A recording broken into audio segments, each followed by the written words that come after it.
안녕하세요. 독박연구소입니다. 오늘 주제는 이 전세를 살면 안 되는 이유인데요. 이 영상을 보시고 동의를 못 하시거나 이 거부감이 드시는 분들도 계실 텐데, 제가 그동안 중개업을 하면서 느낀 이 개인적인 부분을 말씀드리는 거니까 참고만 하시길 바라고요. 이 먼저 전세란 세계적으로 찾아보기 힘든 이 대한민국에만 있는 제도라고 보시면 되는데, 이 집주인에게 내 전 재산인 목돈을 맡겨놓고 이 계약 기간 동안 집을 빌려 쓰는 건 다들 알고 계신데요. 그렇다면 전셋집을 찾는 사람들은 보통 어떤 분들일까요? 제가 중개업을 하면서 많은 고객분들을 만나보고 이 계약도 해드렸지만 이 집을 매매하는 걸 두려워하시는 분들이 많아요. 나중에 집값이 떨어질까 봐 걱정하고 이 집을 사면 큰 세금이 나올까 봐 걱정하시는 분들도 있고요.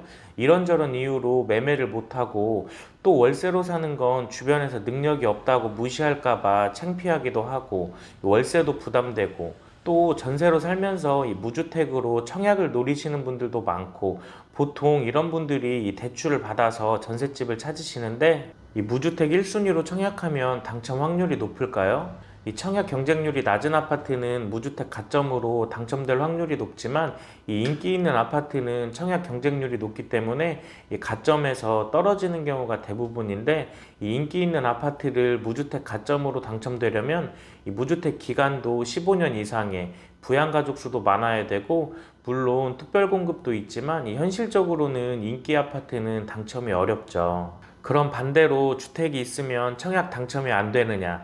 그건 아니고 이 추첨제로도 당첨이 가능한데요. 제가 중개업을 하면서 느낀 게 이 주택이 있어도 될 사람은 된다는 걸 많이 봐왔고요. 이렇게 자기만의 소신을 가지고 전세를 살다가 전세 기간이 끝나면 어떤가요? 지금까지 봐온 것처럼 뭐 집값이 한순간에 폭락한 적이 있었나요? 대부분 내 계획하고 다르게 이 집값이 올랐잖아요. 그럼 집주인이 가만히 있을까요?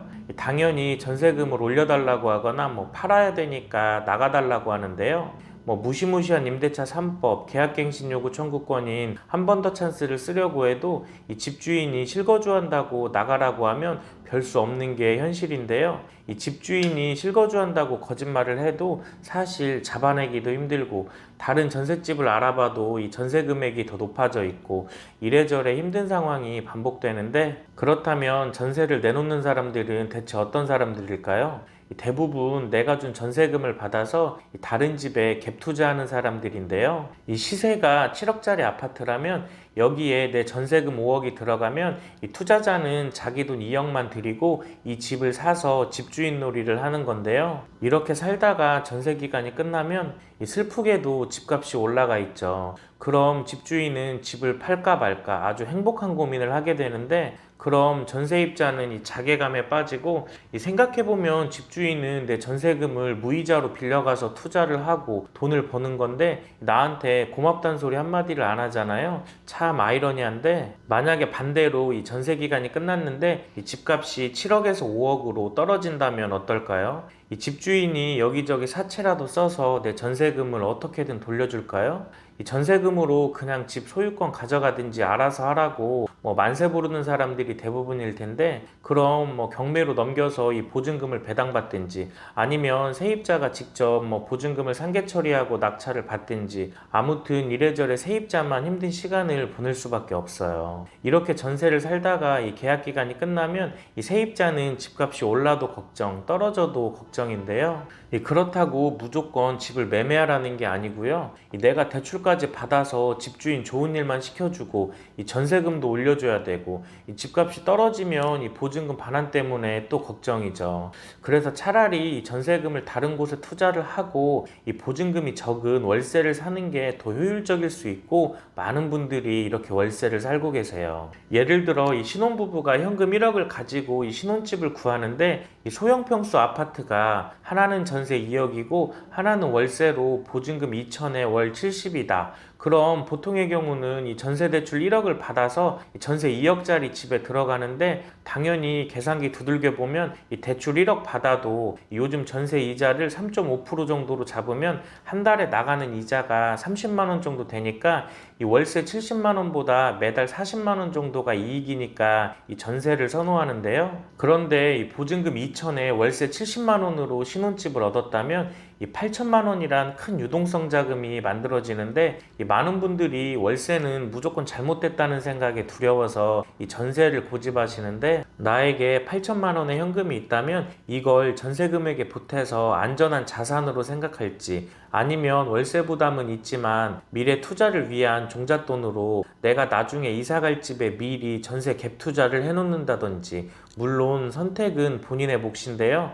요즘 집값이 하락세로 전환했다, 곧 있으면 아파트 값이 폭락이다, 이런 뉴스를 자주 보셨을 텐데, 저는 다른 분들처럼 부동산 상승론자도 아니고 폭락론자도 아닌데요. 이런 투자를 하기 전에 어느 정도 경제를 예측하고 이 흐름에 맞춰서 대응을 해야 되는데, 이 가장 중요한 건 제일 먼저 이 생각의 변화를 주는 건데요. 제가 중개업을 하면서 이 고객분들을 보면 이 전세 말고 월세 살면 무시당하고 손해를 본다고 많이들 생각하시는데, 차라리 월세로 살고 이 공부를 해서 그 종잣돈으로 더 큰 그림을 그려볼 수 있다는 이 긍정적인 생각의 변화를 주는 게 정말 중요하다고 생각을 해요.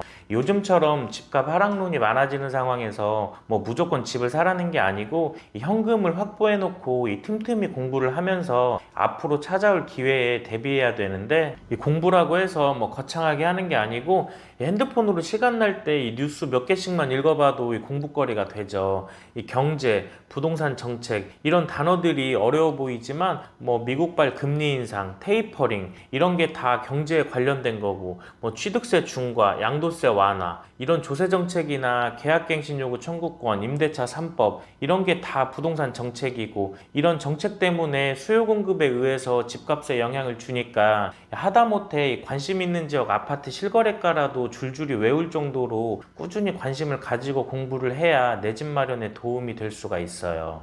이렇게까지 해야 되나 생각하시는 분들도 있겠지만, 지금 흐름이 이렇게 흘러가고 있어요.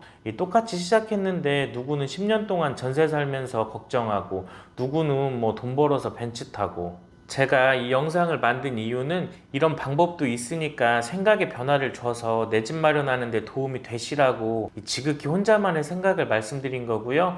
도움 되셨다면 구독과 좋아요 부탁드리고 다음에 뵙겠습니다. 감사합니다.